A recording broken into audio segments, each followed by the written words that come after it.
나는 40년간 두 가족을 동시에 키웠습니다.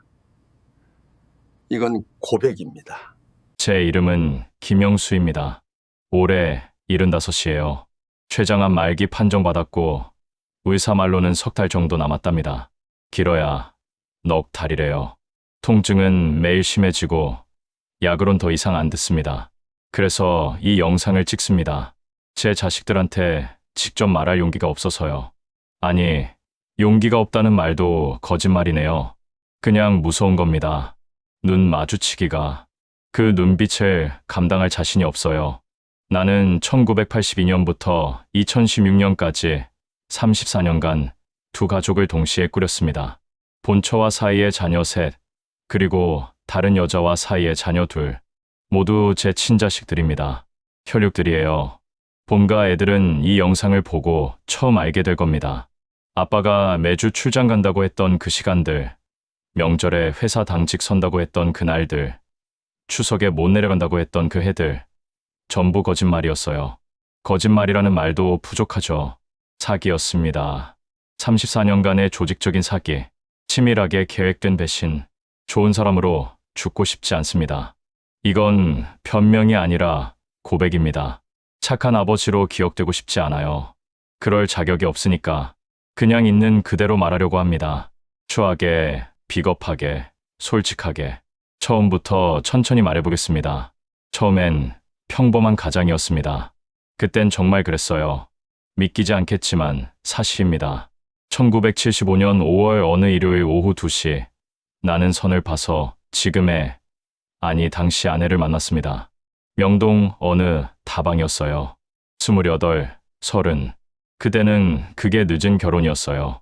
주변에서 총각 딱지떼라고 성화였죠. 어머니가 매일 잔소리하셨어요. 중소기업 격리과 대리였고 아내는 국민학교 교사였습니다. 첫 만남부터 특별한 감정 같은 건 없었어요. 그냥 조건이 맞았죠. 부모님들이 만족하셨고 우리도 딱히 반대할 이유가 없었고 중매쟁이 아주머니가 잘 됐다고 좋아하셨어요. 키도 비슷하고 학력도 비슷하고 집안도 비슷하고 6개월 만에 결혼했습니다. 1975년 11월 22일 토요일 명동 성당에서 식 올렸어요. 하객 양쪽 합쳐 50명. 피로연은 근처 중국집에서. 신호는 나쁘지 않았어요. 맞벌이라 저녁엔 같이 TV 보고 주말엔 남산 올라가고. 신혼여행은 경주 갔습니다. 2박 3일. 불국사 사진 찍고 안압지 돌아보고 기념사진 한 장 남았어요. 지금도 갖고 있습니다. 78년 3월에 첫애 낳고 80년 7월에 둘째 낳았습니다. 아들 둘. 애들 분유값 대느라 허리 휘었지만 그게 당연한 거였죠. 회사에서 승진도 했어요. 과장 달았습니다. 월급 10만 원 더 올랐어요. 그때가 한 달에 40만 원쯤 받았나. 아내는 담임 맡아서 바빴고 나는 야근 많았고 그런데 이상하게 집에 들어가는 게 무거웠습니다. 현관문 열쇠 꽂을 때마다 한숨부터 나왔어요. 문 열면 아내는 늘 피곤해 보였고 애들은 시끄러웠고 나는 그저 월급 받아다 주는 사람 같았어요. 아내랑 대화, 애들 학원비 이야기, 시댁 제사 이야기, 차 바꿀까 말까 그게 다였습니다. 밤에 잠자리, 의무였어요. 한 달에 한두 번, 불 끄고 말없이 끝나면 등 돌리고 잤어요. 서로. 그땐 그게 사랑인 줄 알았습니다. 아니, 사랑이 뭔지 몰랐어요. 그냥 의무였죠. 결혼이라는 게 원래 그런 거라고 생각했어요. 모두가 그렇게 사니까. 친구들도 다 그랬어요.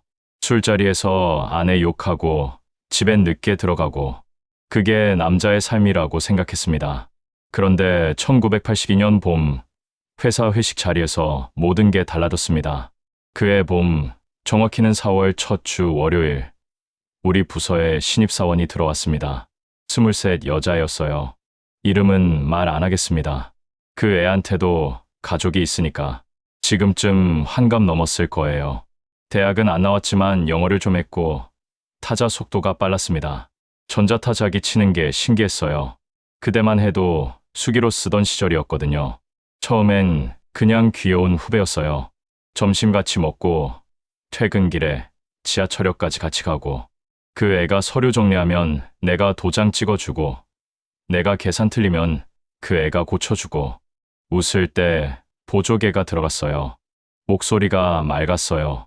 근데 어느 순간부터 회사 가는 게 기다려지더라고요. 집에 있는 것보다. 아침에 일어나면 그 애 얼굴이 떠올랐어요. 오늘은 무슨 옷을 입고 올까?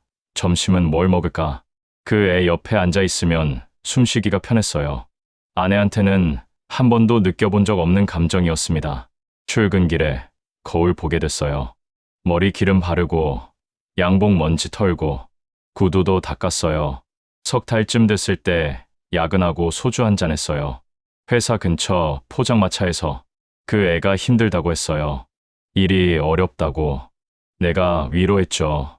괜찮다고, 천천히 배우면 된다고. 그날 밤 택시 태워서 집에 보냈어요. 그게 시작이었습니다. 다음 주부터 일주일에 한 번씩 만났어요. 야근 핑계대고, 솔직히 말하면 내가 먼저였어요. 손 잡은 것도 나였고, 키스한 것도 나였어요. 그 애는 거절할 수 있는 위치가 아니었고, 상사니까, 과장이니까, 지금 생각하면 권력형 성범죄였죠. 그땐 그런 말도 없었지만, 처음엔 일주일에 한 번, 그 다음엔 일주일에 두세 번, 여관에 갔어요. 시간당 5,000원짜리. 아내한테는 거래처 접대라고 했죠. 은행 사람들 만난다고, 세무서 직원 만난다고.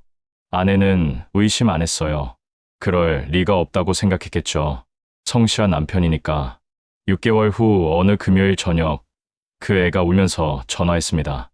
임신했다고, 2달 됐다고. 나는 그 순간 머리가 하얘졌어요. 손발이 떨렸어요. 병원비 주면서 당연히 지우라고 했어요. 미안하지만 어쩔 수 없다고. 우리 둘 다 힘들어진다고. 나한텐 가정이 있다고. 근데 그 애가 낳을 거래요. 혼자 키우겠대요. 아저씨 폐 안 끼칠게요. 혼자 할 수 있어요. 그 말을 듣는데 이상하게 가슴이 뛰었습니다. 나를 필요로 하는 사람이 하나 더 생긴 거니까. 집에선 월급 통장일 뿐인데 그 애한텐 전부였으니까. 영웅 같았어요. 구원자 같았어요. 나는 이틀 밤을 새우고 결정했습니다. 선택했습니다. 둘 다 지키기로. 미친 선택이었죠. 불가능한 선택. 근데 그게 가능하다고 믿었어요. 그때는 1983년 2월 12일 토요일 새벽 3시 20분. 둘째 아이가 태어났습니다. 아들이었어요. 아니, 두 번째 가정의 첫째 아들. 3.2kg. 건강했습니다. 울음소리가 컸어요. 나는 그날 본가에 있었어요. 핸드폰도 없던 시절이라 병원에서 회사로 전화 왔고, 회사에서 다음날 아침에 연락받았습니다. 축하한다고, 아들이라고. 나는 그 애 엄마한테 안산의 작은 빌라를 얻어줬습니다. 보증금 300만 원, 월세 15만 원짜리, 방 2개, 부엌 하나. 본가는 인천 부평이었으니까 40km 정도 떨어졌죠. 차로 1시간 거리. 멀지도 가깝지도 않은. 시스템은 간단했어요. 월요일부터 수요일까진 본가에서 자고, 목요일, 금요일은 안산에서 자고, 주말은 번갈아 가면서. 아내한테는 거래처 관리 때문에 출장이 잦다고 했고, 안산 쪽엔 본사가 인천이라 주중엔 기숙사 생활한다고 했습니다. 거짓말이 거짓말을 낳았어요. 다이어리를 2개 샀어요. 하나엔 본가 일정, 하나엔 안산 일정. 매일 아침 확인했습니다. 오늘은 어디로 가야 하는지. 월급은 둘로 쪼갰어요. 통장을 3개 만들었습니다. 하나는 아내 명의 공동계좌, 하나는 안산 쪽 생활비, 하나는 비상금. 아내가 요즘 월급이 왜 줄었냐고 물으면 세금 때문에, 보험료 올랐다고 둘러댔죠.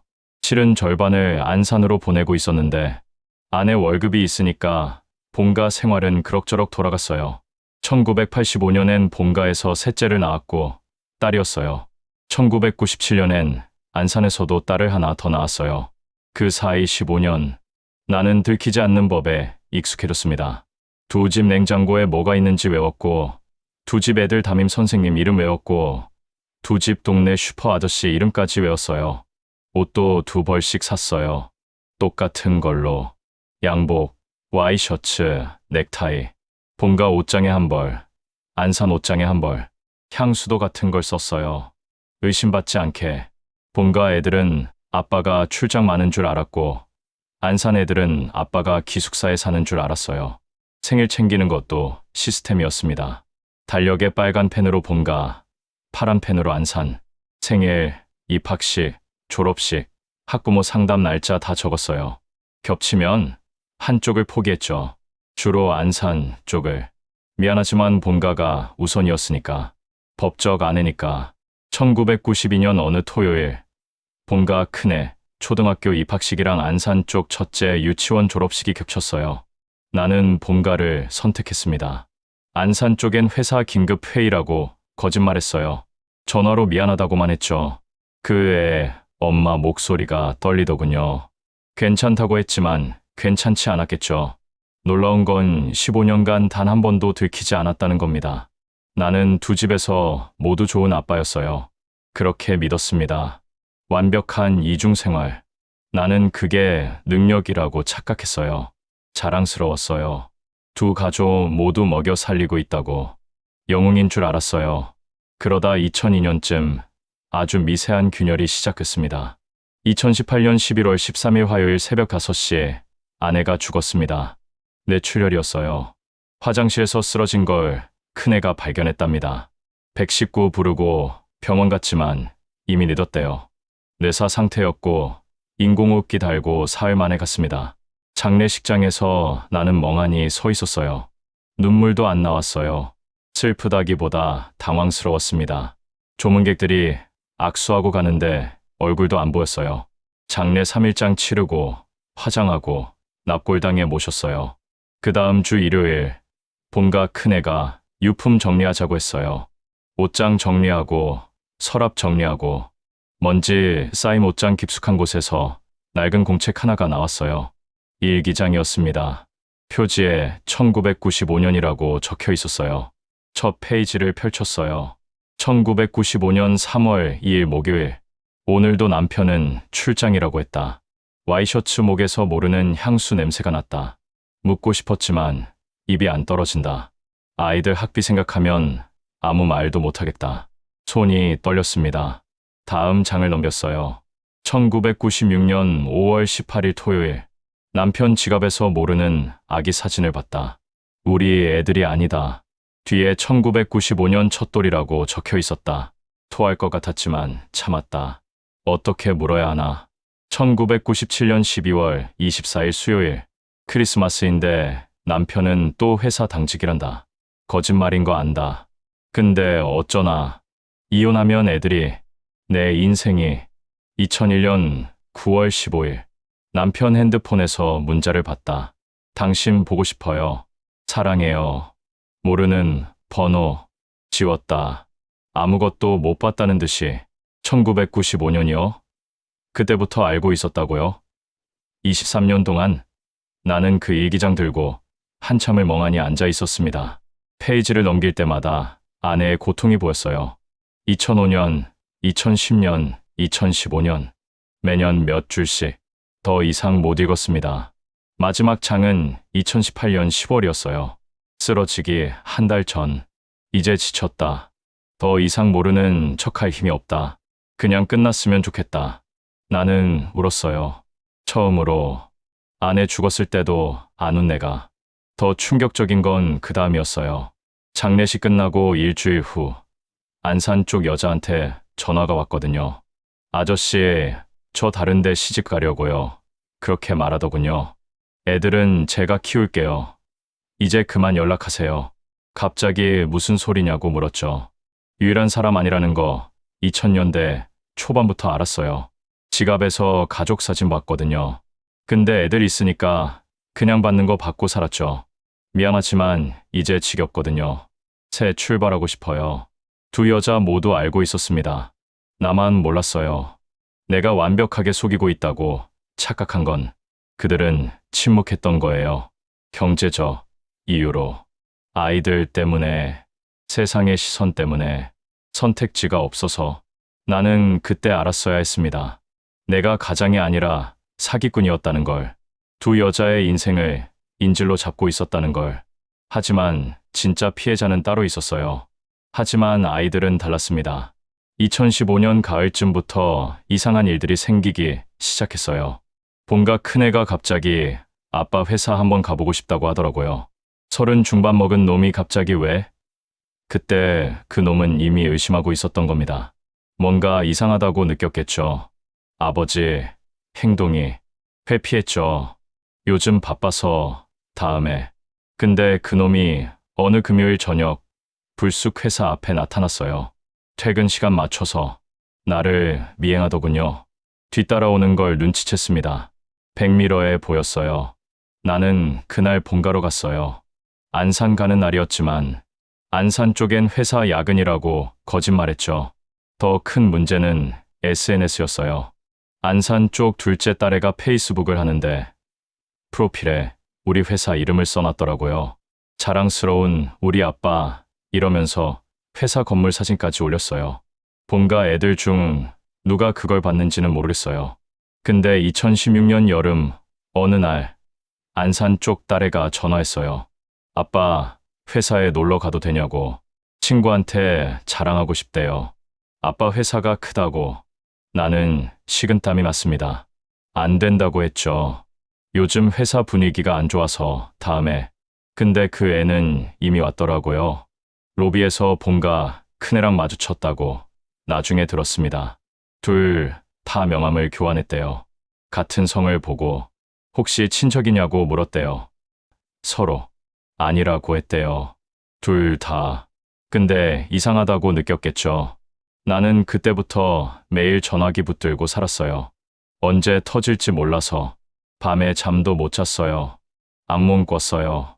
두 가족이 마주 앉아서 나를 쳐다보는 꿈, 손가락질하는 꿈, 그리고 2016년 추석 전날 밤 터졌습니다. 추석 전날 밤 11시 23분, 본가 큰애한테 전화가 왔어요. 목소리가 차가웠어요. 얼음장 같았어요. 아버지, 내일 온 가족이 만나자. 그렇게 말하더군요. 아빠도 그쪽 가족도. 시간 장소 문자 보낼게. 나는 무슨 소리냐고 잡아뺐지만 소용없었죠. 안산에 사는 가족 말이야. 그 말을 듣는 순간 심장이 멎는 줄 알았어요. 안 오면 내가 직접 찾아간다. 주소 다 알아냈어. 끊기더군요. 그날 밤잠을 한숨도 못 잤습니다. 침대에 누워서 천장만 쳐다봤어요. 심장 소리가 들렸어요. 귀에서 새벽 4시에 일어났어요. 아내는 자고 있었어요. 옆에서 코 골면서. 나는 가방 하나만 챙겼습니다. 옷 몇 벌, 통장, 여권, 현금 1000만 원, 비상금 통장 다 털었어요. 아내 얼굴을 마지막으로 봤습니다. 주름진 얼굴, 백발. 그게 마지막이었어요. 인천공항 근처 모텔로 갔어요. 하룻밤에 3만 원짜리. 일주일을 거기서 숨어 지냈습니다. 양쪽 집에서 전화가 미친 듯이 왔지만 다 꺼버렸어요. 문자만 200통 넘게 왔어요. 안 읽었습니다. 무서워서. 그러다 중국행 비행기표를 끊었습니다. 아는 사람 하나 없는 곳으로. 칭다오. 칭다오에서 6개월을 보냈어요. 쪽방 얻어서 한 달에 30만 원짜리. 화장실 공용.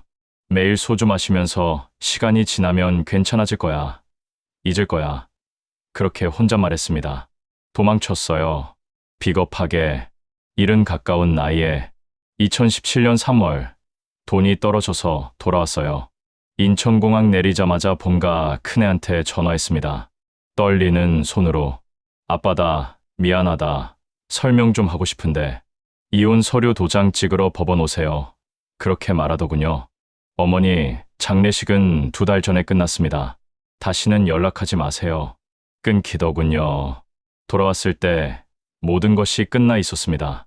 아내는 내가 도망간 지석 달 만에 쓰러졌답니다.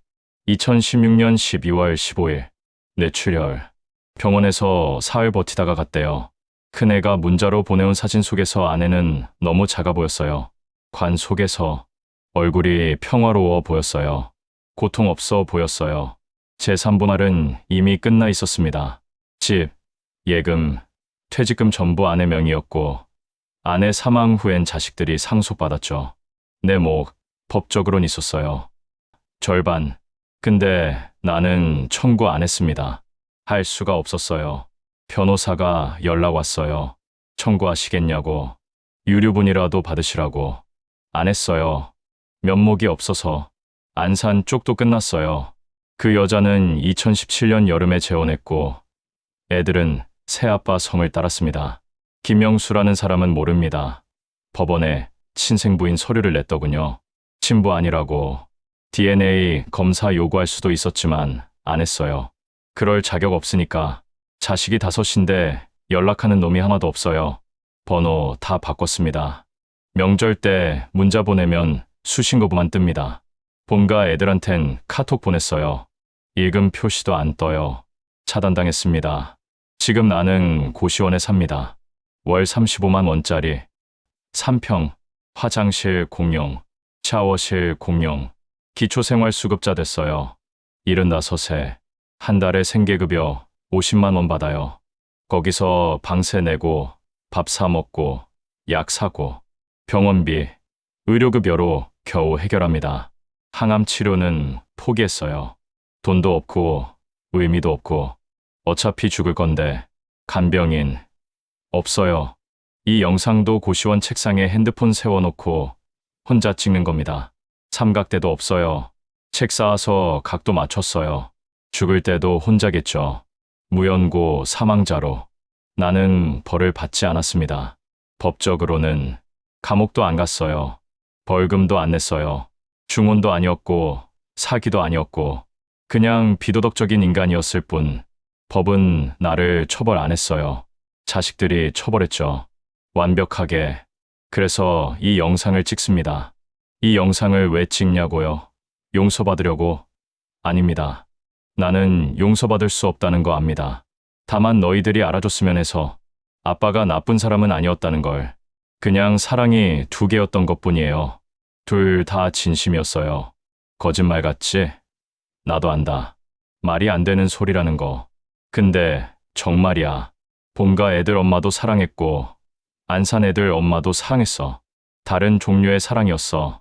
하나는 의무였고 하나는 열정이었어.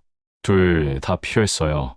나한테 본가 애들아, 너희 엄마 장례식에 못 간 건 정말 미안하다. 하지만 아빠도 무서웠어. 너희 눈을 못 받겠어.